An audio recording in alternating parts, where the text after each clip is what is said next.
Hello everyone, this is Father Rose. Welcome to my office at Immaculate Heart of Mary. This is kind of a place where all of the background work of being a priest happens. Not all of our work is sacramental ministry or visiting the sick or spending time with parishioners. There's a lot of administrative work to do being a priest, and so that happens here in my office at Immaculate Heart of Mary. I study the scriptures here, we work on homilies here. I work on the Google Calendar here so that priests know where they're supposed to be, when they're supposed to be there. I write lesson plans for RCIA and calendars for RCIA. I work on the things that we're working on, the projects at the school, and the other things that we need to do in normal priestly life that helps us to prepare for and be ready for the sacramental ministry that we're doing or the opportunities of spending time with parishioners.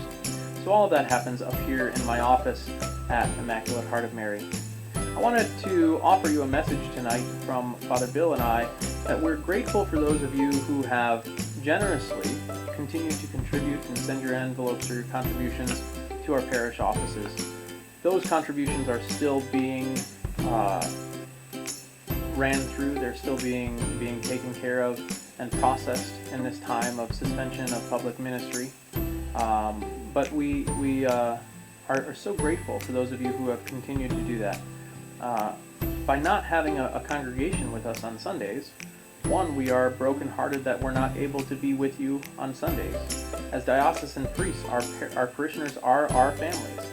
And so we so long to see you again, we long to spend time with you and to be with you in the normal ways that we know is normal in our faith. But sadly, that's not the reality right now. But also I wanted to offer you an update on online giving. Many of you have asked and reached out in the last couple of weeks asking if this was an opportunity or if it would be possible to give online to support our parishes even during this time of suspension of public masses. Father Bill and I have talked about and worked on a lot of online giving the last year or so. We've had conversations, we've figured out different vendors and the best ways to do it, what might easily streamline something and how we can do it in our parishes. We're getting near a decision, but happily in just the last couple of days, the diocese has generously offered an opportunity for online giving for all of our parishes. They expanded their online giving system that they had for the cathedral and other diocesan ministries, like the ministries that they do, the pro-life ministry, and the things that are based on a diocesan level. They've expanded that to be able to welcome all parishes on there. So all of our parishes in the diocese are able to use this online giving platform for our own parish use. And so all of the contributions that are processed through an online system like this will be processed at the diocese and then will be sent all of the contributions back in one check. So I want to walk you through how we might do that tonight in case you're interested or you find like this is a viable option for you to be able to continue to support and reach out to our parishes. So I want to show you what that website looks like. On the website that we would be looking for is up here. The URL is up here, and I will make sure that I link that in this video and in the comments below and on our parish website. Everything in the next several weeks will always be connected and linked to our parish website, whether that's the streaming videos, the Facebook Live videos, the events that we're going to do, or other news and announcements. It will all be linked there on our parish website.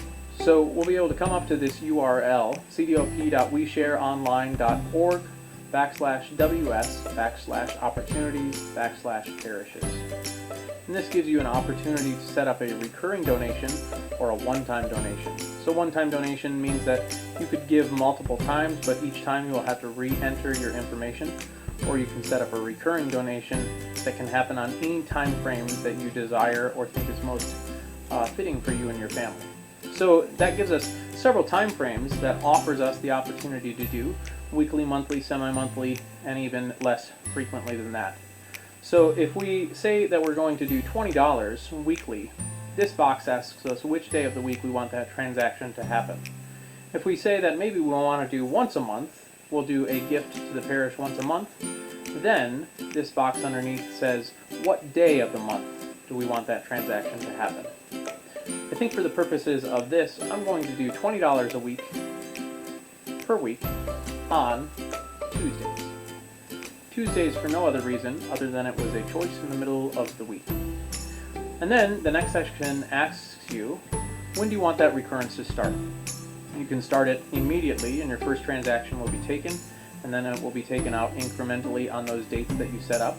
Or you can say, I want it to start on thus and such of a date, by picking a particular date here in this box. So choose between either of those bubbles for whatever fits you and your family best.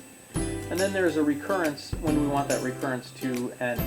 That can be run indefinitely until you log back in and shut off that contribution, or you can say I want it to run for 3 transactions or 6 transactions or however many you might choose.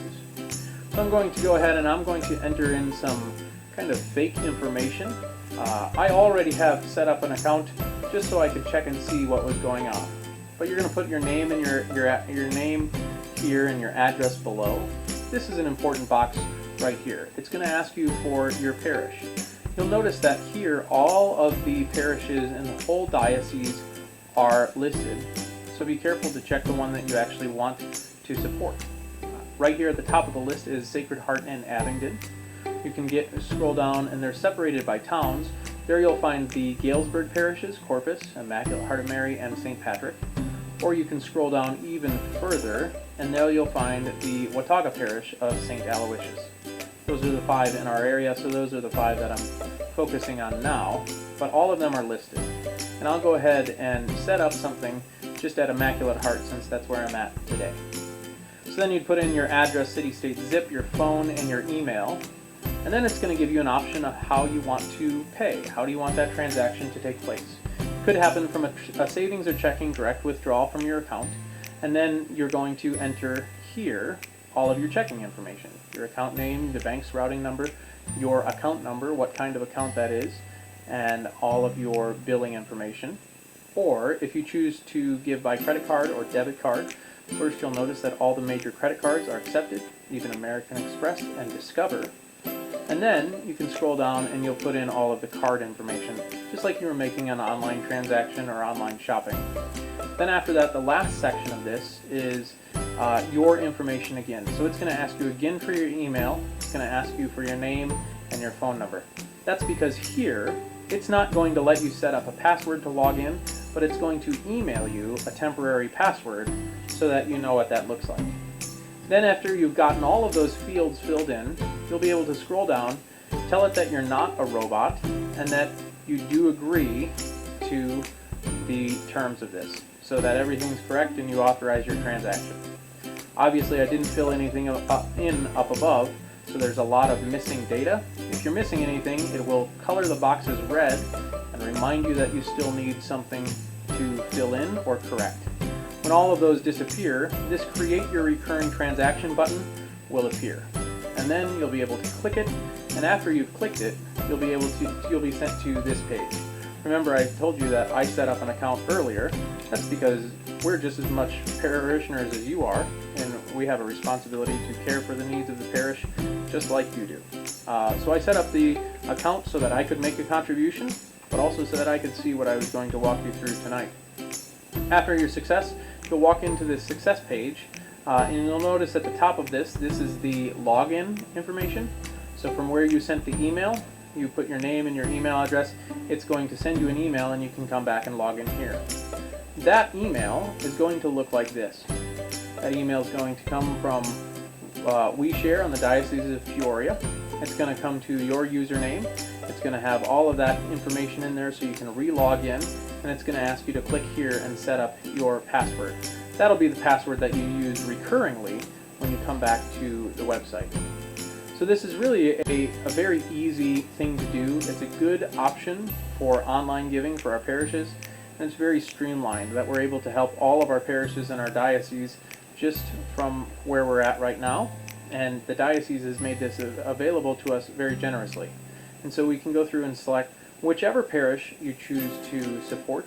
And remember, just kind of double check that. If you're accidentally clicking around, you might end up on somebody else's parish. I'm sure they would appreciate your generosity too.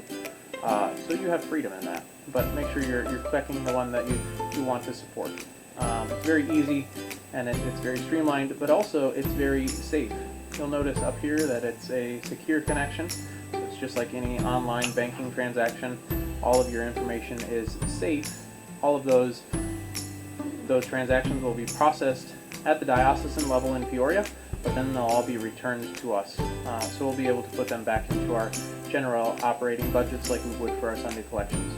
So thanks a lot for your generosity the past couple weeks. Thanks a lot for your continued generosity until this is over. And know that we hold you in our prayers, Father Bill and I, and Monsignor Ernie and Father Patrick, Father Davis. We hold you in our prayers, and we continue to ask to pray for us. Pray for us because you need holy priests, and we'll pray for you because we need holy people.